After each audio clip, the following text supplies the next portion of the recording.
that wasn't exactly what happened with the Christian Hamer and DIllian Whyte fight in Castlebar, but it happens a lot where you get these guys who, yes, they're not top level, they're not certainly anywhere near the world level, but they know how to survive, and those guys are tough to get out of there, and evidently that was a problem for Joe, and like you said, the negativity of Kash Ali was something that clearly got in Joe's way. Joyce looked best against Dubois. That was years ago, and he's taken more and more damage now. That's true. He should have been punished for the title ages ago. He pushed for the title ages ago. DB Cooper 1 says, yes, lads. Good to see you, DB Cooper, the mysterious DB Cooper. I see Flexen's finally kicked the bucket. Happy days. Crack open that champagne, boys. Champagne or warm lager? Neither. Flexen hasn't kicked the bucket at all. He's alive and kicking life in the balls, as it were, and thriving. Yeah, I'm sure he'll be back next week and reading all these comments and ready to give you one back, DB Cooper, next week. Shades of Asda, says Romani Mode. Joyce was woeful. We need to give Kash Ali some credit because we all totally wrote him off. Lucky to get that KO. Very early stoppage, in my opinion, and count was too fast. Joyce needs a reality check. Who will give him that, though? I asked that to Frank Warren as well. I said, if you're looking, because Frank Warren put out a tweet afterwards, said, who do you want to fight? Who do people want to see Joe Joyce fight next? Do they want to see him fight the likes of White, Wilder, whatever? A lot of people said White.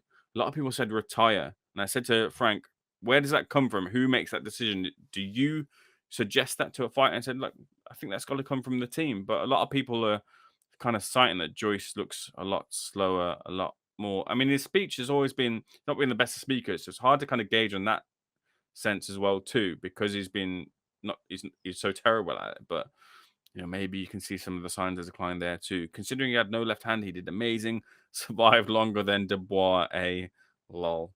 Yeah, I guess he did. We're moving on to some of those bigger fights that Joyce is looking for now. Vinny, if you could the second cue as to what Joe Joyce is looking for next. Yeah, I sparred DIllian Whyte in the amateurs, and it'd be good to do it as a pro and actually get in a fight, and let's see how he does in his next fight. He's got a fight coming up, hasn't he? Yeah, exactly. Yeah, so I'll have a look at that, and that's obviously a fight. I'd obviously love the Parker rematch as well, and possibly a Wilder or something like that. Like, there's big fights out there, and I feel I'm an elite fighter, and I'm still improving. I'm still learning, trying a few new things here and there, and I'm just ready to get in the mix of all these big fights happening. Of Joe, he said a couple of things there in terms of the fights he wants. He also called himself an elite fighter. I think some hardcore boxing fans might take umbrage to that, but in terms of the fights you want to see him in next, Dunner, if you were answering Frank Warren's tweet, what would you want to see from him next? First off, it is interesting that you were talking about his speech patterns and people saying like they're concerned about that. I can see how maybe, watching that clip standalone would concern you, but really there's almost no discernible difference from an interview before he ever fought Zhilei Zhang or before, any of those Joseph Parker fights or whatever. And now he looks exactly the same as he's always looked. As far as I'm concerned, there's way clearer differences in other fighters. But yeah, to answer the question you just asked there, I think the one that seems to make the most sense is, of course, DIllian Whyte. Other options are Deontay Wilder. That's a fight people have been interested in for a while. Wilder would need a big comeback fight. Maybe another one with Joseph Parker. That might be something. I mean, Parker has reemerged from that as one of the clearly one of the top boxers in the heavyweight division at this stage in his career, which is remarkable after that first fight between the pair. And yeah, I think there's definitely a couple of big options for him, and certainly if everyone else is going to Saudi and getting paid, I wouldn't begrudge Joe Joyce getting over there for a couple of trips. But the worry is, and this is why people were calling for Joyce to retire, is that the likes of White, the likes of Parker, who's on this resurgence, the likes of Deontay Wilder, the likes of Dubois as well, who seems to be getting his confidence.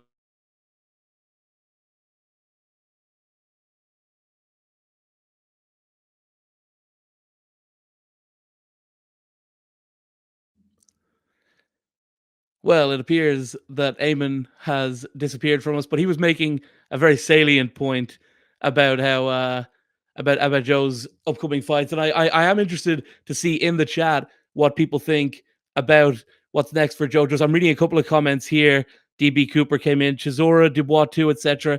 Agreed. Nothing wrong with Joyce's speech. He's just he's just a simpleton. That's your words, DB Cooper, not mine. And he said nothing wrong with that. Our friend Flexen is one. Maybe I would concur with that.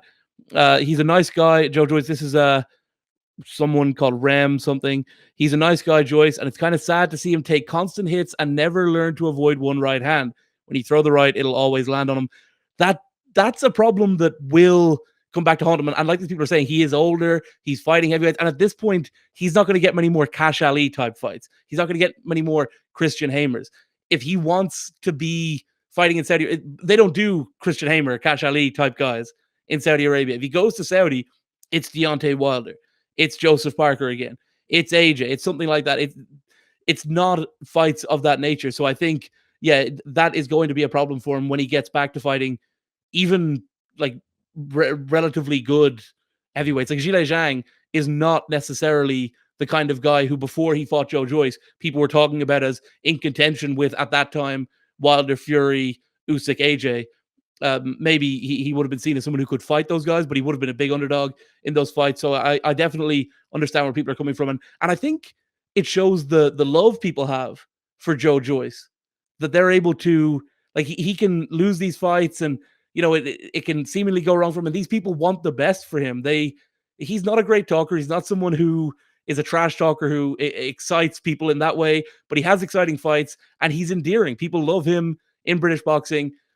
And so people want him to be safe as much as possible. However, if you love him, you would probably want him to get a couple of big fights in Saudi while the money is there, and get him something big and get us another exciting heavyweight showdown, and just hope that he comes through those safely and that he's able to do that. A couple more comments in the chat while we wait for Ayman to come back. Is there something to be said about all the world/elite heavyweight boxers being in the latter stage of career? In previous eras, was the elite made